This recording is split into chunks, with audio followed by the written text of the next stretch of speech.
Good morning, it's your boy Jake Goble, Lunch Cactus Coffee, kicking it with you for another Angel's Cup tasting flight. Getting a lot of cocoa on the nose. Milk chocolate, maybe a Hershey's Kiss. Is that what it is?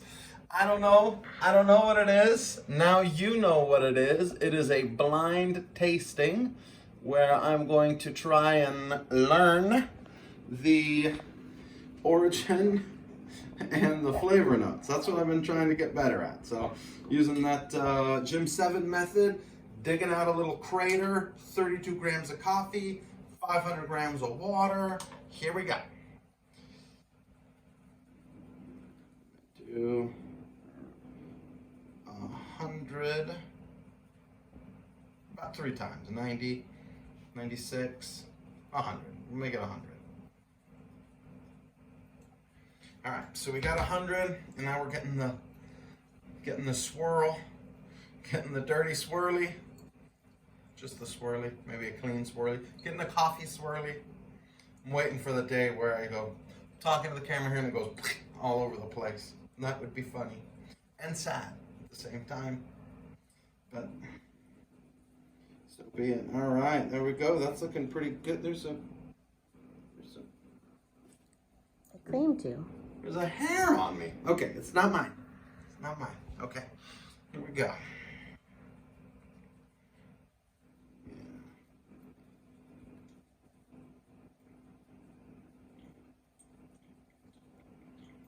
I'm gonna say chocolate and apricot. Maybe I just want to say the word apricot. Maybe apricot. Some sort of stone fruit to go with it. That's what I'm getting on the nose. At first, after grinding it, I was thinking like Colombia, and then after smelling it now while brewing, I want to say Kenya. I'm thinking maybe I grabbed the wrong mug. It's hard. It's hard teaching a nose what to do, you know? Kids, I know it was popular, I don't know, 10 years ago or something, but the Dog Whisperer, right, with Cesar Millan? Whatever, the dude that runs around and he looks at dogs and he helps dog people. And so this one episode that I happened to overhear, he was saying that the dog, this particular dog, had to retrain to use his nose. And I was like, huh, it's so true. There's so many different things that can be retrained, like our nose, our palates, based on what we expose ourselves to. Kind of like sugar. If you put a lot of sugar, and I threw out a little sugar article, it was written by somebody else, but if you drink a lot of sugar, you eat a lot of sugar, you're missing a lot of the natural sweetness that's going on in the world around you, including coffee.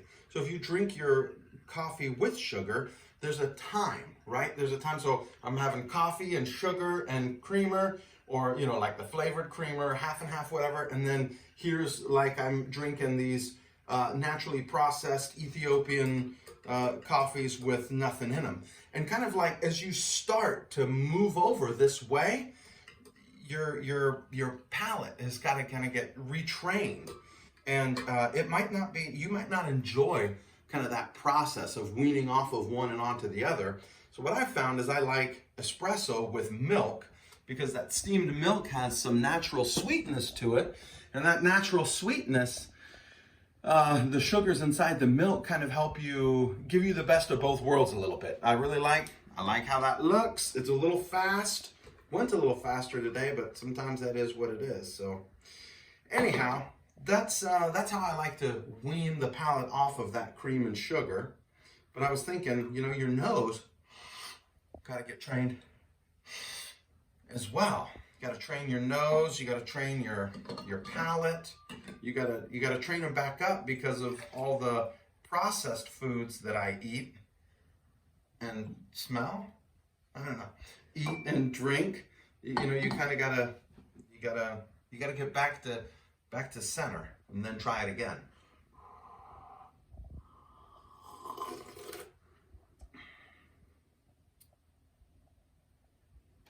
Plum. Was that what you're feeling? Plum? Not chocolate, it's plum, isn't it?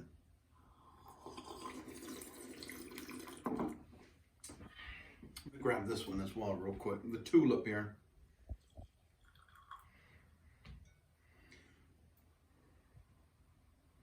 I always thought it was funny. So this is the tulip, and it's probably good because that's the shape. But this one's called the split. But I always thought that kind of looks more like tulips to me. So it's like this should be the tulips. That should be the tulip one, but it's not. It's this one because it's shaped more like a tulip, the flower. So, in case you were wondering, maybe that wasn't obvious to you. It wasn't obvious to me.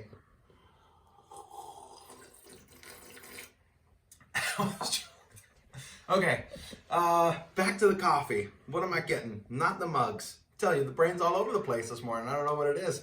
I'm gonna say plum. I'm gonna say brown sugar, and I'm gonna say. I'm gonna stick with Colombia. No, I'm gonna go to Kenya. All right, here we go. Nicaragua. Did I say Nicaragua yesterday? I don't remember. No, I didn't say it.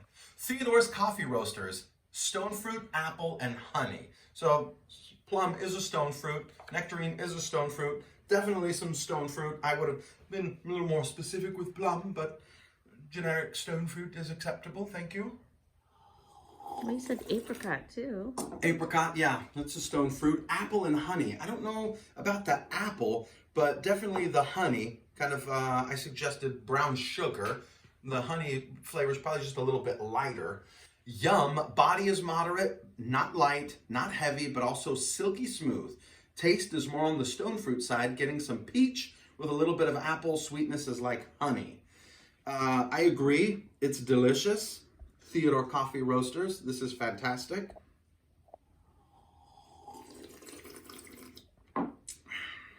It's delicious out of both. There's definitely some crisp, getting a little more crisp tartness out of that one.